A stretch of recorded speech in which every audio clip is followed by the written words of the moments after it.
Allez, très chers amis téléspectateurs, fidèles abonnés sur la télévision, le Sako. Bonjour, bonsoir, ça dépend de beauté de partout à travers le monde. Nous sommes très heureux, encore une fois de plus, de vous retrouver aujourd'hui, comme d'habitude, pour discuter, analyser, évaluer, critiquer, pour rapport aussi donner, mettre nos points de vue sur ce qui se passe dans notre cher et beau pays, la République démocratique du Congo. Les questions phares d'actualité politique posent problème. Aujourd'hui, l'actualité est dominée par la démission de M. Vital Kamerhe, président de l'Assemblée nationale, dans le deuxième mandat. Il a fait Chilombo, je crois bien, et il était voté président de cette institution depuis, si je ne m'abuse pas, avril ou mars 2024. Et aujourd'hui, au mois de septembre 2025, Vital Kamerhe a déposé sa démission suite à la pétition initiée contre lui et quelques membres de son bureau.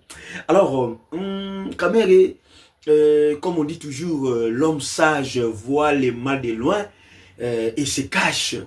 Kamerhe, avec son parcours politique, avec ses études faites, avec son expérience, avec, je peux dire, l'expérience où on a la politique congolaise, à mon que les dangers arrivent, à mon que l'humiliation arrive, à mon que bêtises et Kamerhe a démissionné. Vous allez voir, très chers amis téléspectateurs, que hier, après avoir déposé sa démission, parce que c'était une plénière pour voter par rapport à la pétition naïe, et Kamerhe s'est précipité, il a déposé officiellement sa démission au poste dit président de l'Assemblée nationale de la République démocratique du Congo. Mais avant cela, Kamerhe voulait d'abord voulait que lui-même puisse annoncer sa démission aux plénières devant les députés nationaux. Et c'était Mbosso d'Akatake Malouba. Non, non, non, non, non, non, non, non, non. Nous avons démissionné, on peut ça par premier vice-président, il aura le temps de lire ça. Donc, hier, la conférence des présidents aussi, il y avait ces chocs-là entre Mbosso et Kamerhe. Si vous vous souvenez très bien, quand Kamerhe est devenu président de l'Assemblée nationale, il y avait toujours des couacs entre Yena Mbosso. Déjà, quand Babanaki m'a embêté l'élection, il y avait Bahati, il y avait Kamerhe, il y avait Mbosso. Et tout ça, Mbosso n'était pas content que Kamerhe soit le président de l'Assemblée nationale. Et déjà, tout le monde commence que les faits étaient allumés dans cette période-là où les partisans de Mbosso, si je m'avise, il y a une plénière pour critiquer, pour voir qu'il y a un jeton, qu'il y a une chanson inappropriée contre Kamerhe. Kamerhe, ce jour-là, qui avait dit que non, à Rosenga Mbosso, président de Bango, à qui ne komimisa Bango Libanda. Donc déjà, humiliation, Mbosso a encaissé yango, et aujourd'hui aussi, Mbosso a zongi ici même dossier. Mais très chers amis téléspectateurs, ce qui nous surprend, c'est quoi? Soit ce qui nous pousse à la réflexion, soit à pousser encore une fois davantage nos idées. Et c'est d'abord la réaction du chef de l'État congolais qui séjourne. Depuis ses jours à New York, lorsqu'il a appris, là, bon, par rapport à la démission de Kamerhe, et le chef d'État congolais Félix-Antoine Tshisekedi-Tshilombo, lui, de son côté, a dit que non, il était surpris, il était informé comme nous tous que Kamerhe a démissionné, il ne connaît pas ses problèmes, ce n'est pas à lui de gérer ses problèmes. Donc, Tshisekedi a eu quand même assez lavé, assez prononcé par rapport à démission à M. Kamerhe. Est-ce que Tshisekedi a sali au Tobengate pour la Mamouetali Judas, tout Mamouetali, je peux dire Pierre, Pierre a wangana Yesu mbala misato, Tshisekedi aussi peut-être a wangana Kamerhe, parce que c'est lui qui est, je peux dire, c'est lui qui est, l'autorité morale, bien sûr, l'union sacrée. Donc tout ce qui se passe, il devait être au courant de ça. Donc, mais ouais, Kamerhe, tout basundoli maboko, Kamerhe, même ses pères basundoli. Mais pour ne pas monopoliser la parole, bien sûr, je vais d'abord vous laisser suivre. D'abord, premièrement, la vidéo de lui-même, Kamerhe, il a dit quelque chose. Et puis vous allez aussi suivre la vidéo du chef de l'État comme est-ce qu'à Wangani, à lobby, ngaïté, restez branchés et suivez. Honorable député, estimés collègues, mieux que quiconque, porté par la conviction et l'amour de la patrie, j'ai activement œuvré à l'avènement d'une alternance pacifique dans notre pays et en faveur de son Excellence, M. Félix Tshisekedi Tshilombo, président de la République et chef de l'État. Aujourd'hui, je me réjouis de constater que nombre de ceux qui nous ont rejoints et ont épousé cette conviction que nous étions si prêts à partager à son temps, celle d'une refondation de notre État autour du président Félix Antoine Tshisekedi Tshilombo.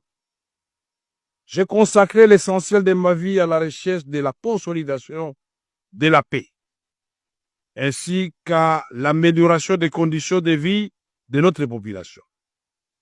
Je voudrais vous rassurer, je ne suis animé ni de colère, ni de ressentiment envers qui que ce soit. Mon cœur est trop étroit pour s'encombrer avec de tels fardeaux. Il s'emploie à entretenir l'amour fraternel et à cultiver les vertus du pardon.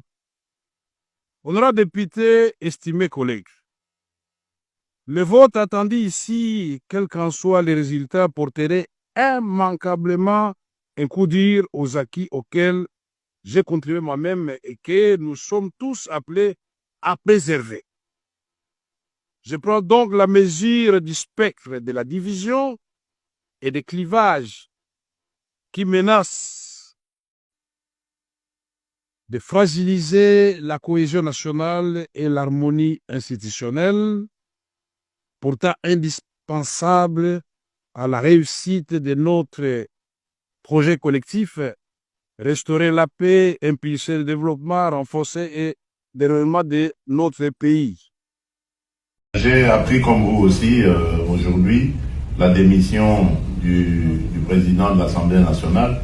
Ce que je tiens à vous dire, c'est que il y a quelques jours, moi j'avais reçu dans le cadre d'une réunion interinstitutionnelle tous les chefs de corps de nos institutions. Et il y avait là le président de l'Assemblée nationale, le président du Sénat, la première ministre et le président du Conseil supérieur de la magistrature. Le mot d'ordre était que la rentrée se fasse dans la sérénité, le calme qui soit. Et je crois que vous avez vu les discours de rentrée, ils ont été justement dans ce sens-là. Après, il y a un fonctionnement, une cuisine interne à chaque institution, et les choses s'orientent selon ce que ces institutions sont en train de faire. Moi, je suis le garant de la stabilité de ces institutions, mais ça ne me donne pas le droit d'aller m'immiscer dans ce qui se passe dans ces institutions. S'ils ont décidé de défier leur président, c'est leur cuisine interne. Mon rôle à moi est de voir les droits de tout le monde sont respectés et que l'institution elle-même, sa stabilité est sauvegardée. C'est ce qui m'importe. Quant à savoir quelles seront les relations, votre question était de savoir si nous sommes toujours alliés, partenaires, bien sûr. En tout cas, sauf si maintenant, M. Vital Kamerhe en décide autrement, mais je ne vois pas pourquoi, parce que je ne suis pas à la base justement de sa démission, ni de ses problèmes. Je ne vois pas pourquoi il va vouloir me tourner le dos. Je n'y suis pour rien. Donc, je continue à le considérer comme un allié, comme un frère, et jusqu'à ce que il en sera autrement. Mais c'est pas à moi, en tout cas, de le dire à ce stade. Merci beaucoup. Vous avez suivi, très chers amis téléspectateurs, les propos de ces deux personnalités, à l'occurrence de M. Kamerhe et de M. Tshisekedi Tshilombo. Nani a trahir Nani? Parce que selon d'autres informations, d'autres sources, on nous signale que non, Kamerhe est en connivence avec les FC1-23. Kamerhe coopère avec Kabila. Kamerhe livre les informations de l'Union sacrée du président de la République. Naba Amgouna et Mboka. Donc, il est un peu dans tout ça. C'est que c'est dit, on ne confirme pas cela.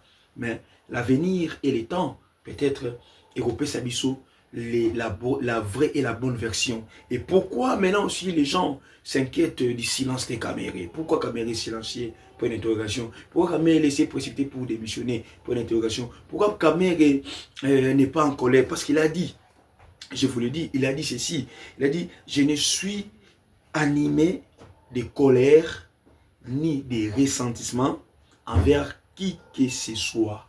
Mon cœur est trop étroit pour s'en combler de tels fardeaux. Caméré, voilà.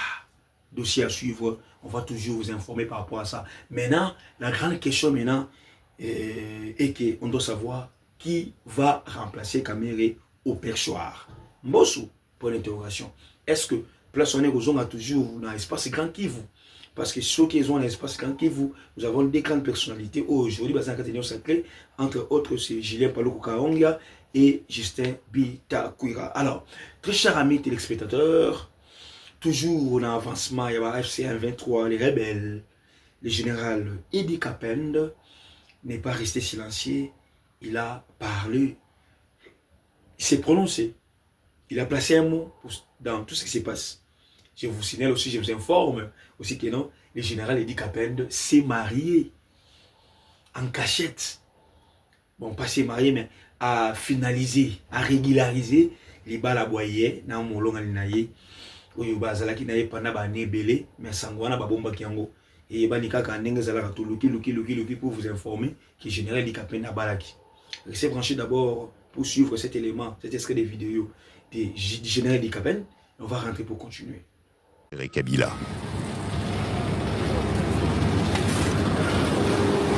Le général est une légende dans l'armée congolaise.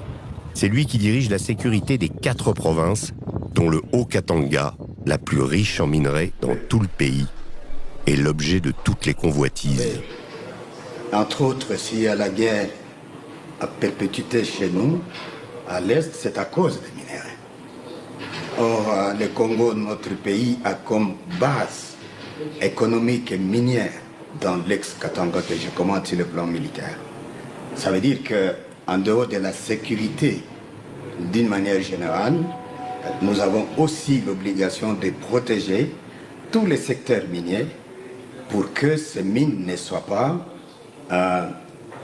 les lieux de concentration des groupes armés qui peuvent se perpétrer de manière assez dangereuse contre notre pays. Le Katanga, c'est une zone stratégique sur le plan économique, sur le plan politique et sur le plan opérationnel. Et donc, j'ai le devoir d'empêcher que toute forme d'agression, toute forme de pillage, toute forme de groupes armés n'arrive ici parce que le terrain serait trop fertile pour ces gens de barbarie si jamais ça arrivait. Vous savez, notre pays est en guerre et la zone stratégique, c'est le Katanga. Toute la menace de l'Est pèse sur nous, de sorte que si nous n'arrivons pas à stopper la progression de l'ennemi du côté là où il se trouve, ça veut dire que nous serons la première cible du canon de l'ennemi. Et nous veillons sur ça et nous pensons qu'ils peuvent prendre partout, mais tant qu'ils n'auront pas pris le Katanga, le pays vivra. Voilà, c'est lui qui gère les grands Katanga. Il s'est prononcé. Toujours observer soyez prudents, soyez vigilants, chers Congolais. Les diaspora, soyez prudents, soyez vigilants. Les Congolais, les Kinois, soyons prudents, soyons vigilants. Merci à vous tous, très chers amis téléspectateurs, d'être pour rester branchés sur vos télévisions, sur vos téléphones pour nous suivre. Abonnez-vous massivement, likez, partagez, commentez nos émissions, ça nous fait énormément plaisir. Tout le temps, Balassima, bye, à la prochaine.